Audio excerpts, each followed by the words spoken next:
Hello, future CAs. I'm going to discuss with you 10 important concepts in Companies Act. Students generally tend to skip this, and when this comes in exam, you will feel it's out of syllabus, but it's actually part of your syllabus. So, let me start off with these 10 concepts, and I will try my best to discuss this as fast as possible.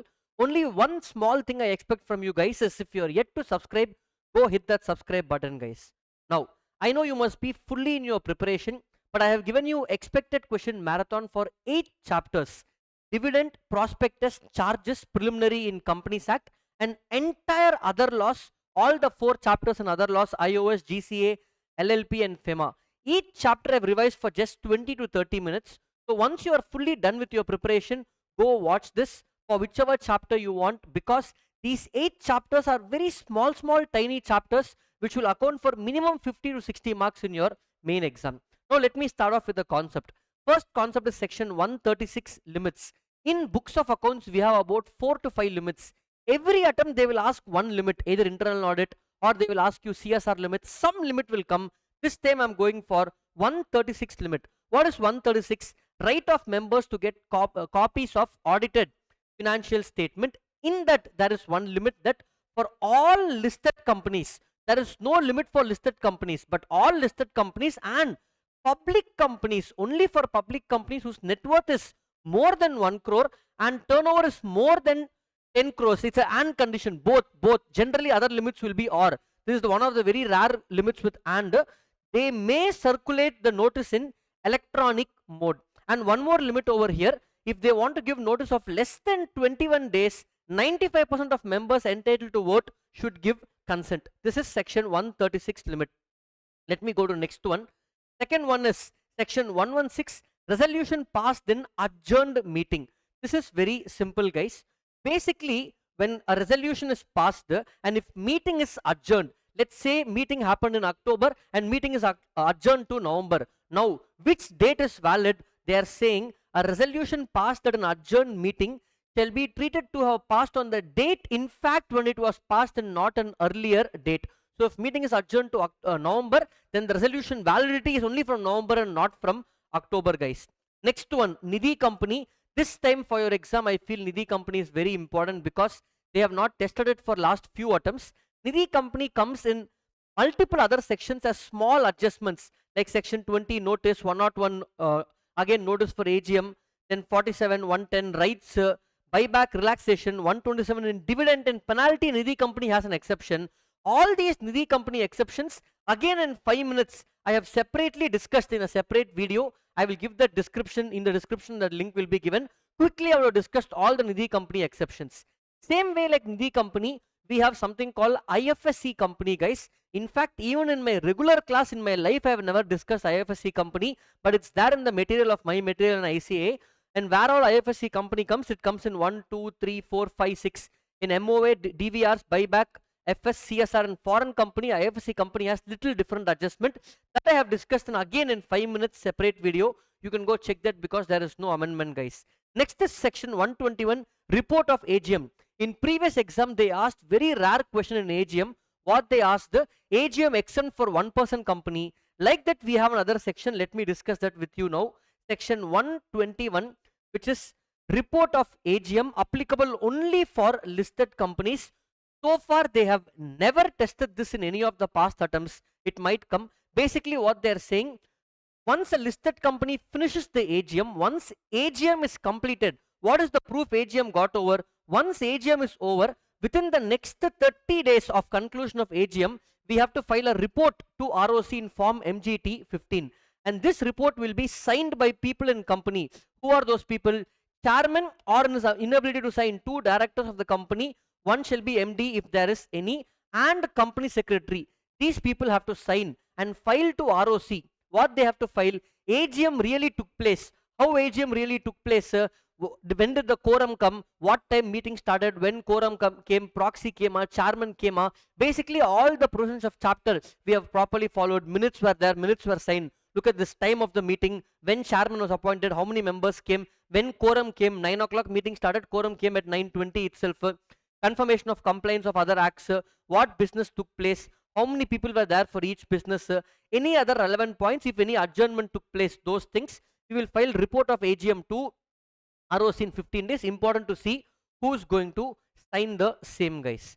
Next one is basically this time deposit and debenture trustee. They have not tested for a long time. I will revise this in the end of this video. How to appoint deposit or debenture trustee, what is debenture and deposit trustee deed, who cannot be debenture or deposit trustee.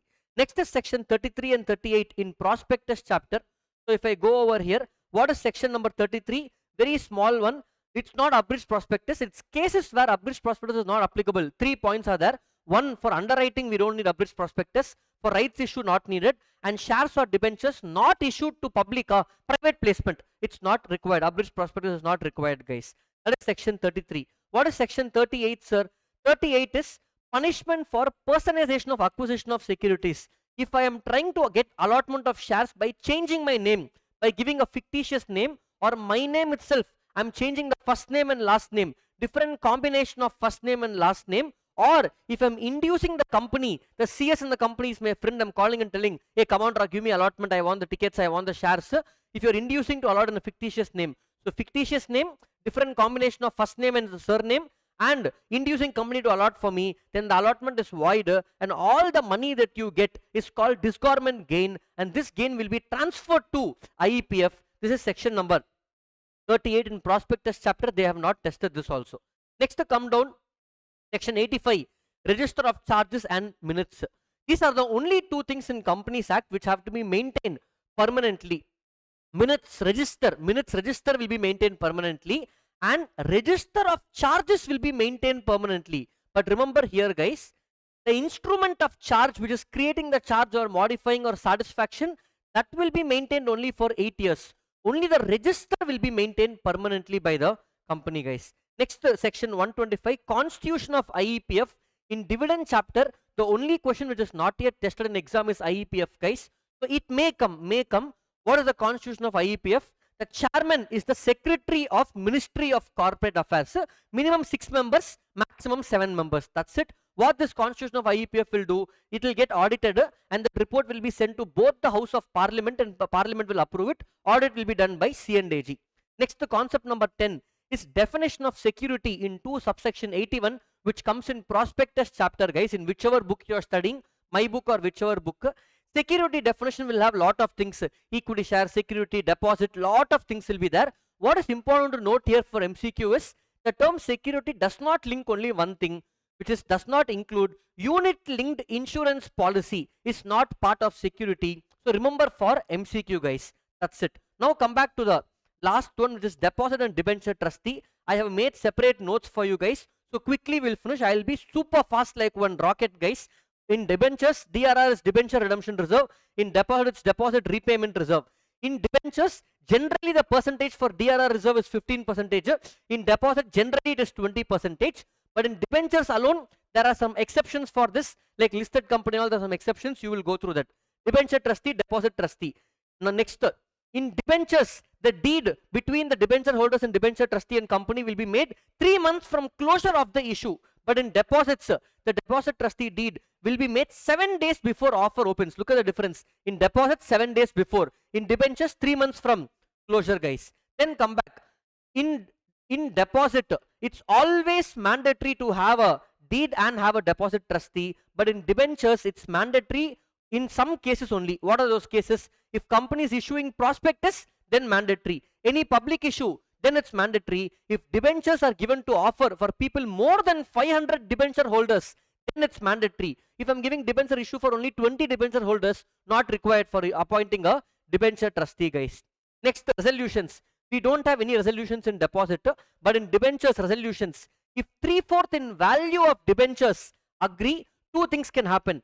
Either you can remove whom, guys? You can remove the debenture trustee, or you can exempt him from damages. Let me repeat. Resolutions, debenture holders 3/4 in value pass means 2 things can happen. This is nothing like special resolution, guys. Special resolution 3/4 in value, you can remove the debenture trustee or you can exempt him from damages. Again come down, 1/10 in value in both deposit and debentures. In debentures, 1/10 in value of debenture holders call means you can call for a meeting of debenture holders. Same is there in EGM. For EGM also you need 1/10. Remember like that. For deposit also same 1/10. If you call meeting of deposit holders will be coming, guys.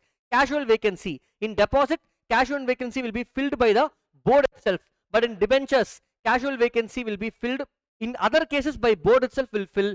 Just like auditors chapter, resignation happens by debenture trustee means majority of the members in number, majority of members in number, members will fill. These are the things. Additionally, I discussed beyond what I want to discuss, but most important in debenture trustee and deposit trustee, go through the points, guys. Who cannot be debenture trustee, who cannot be deposit trustee, guys. Go through those points. I will show you those points now.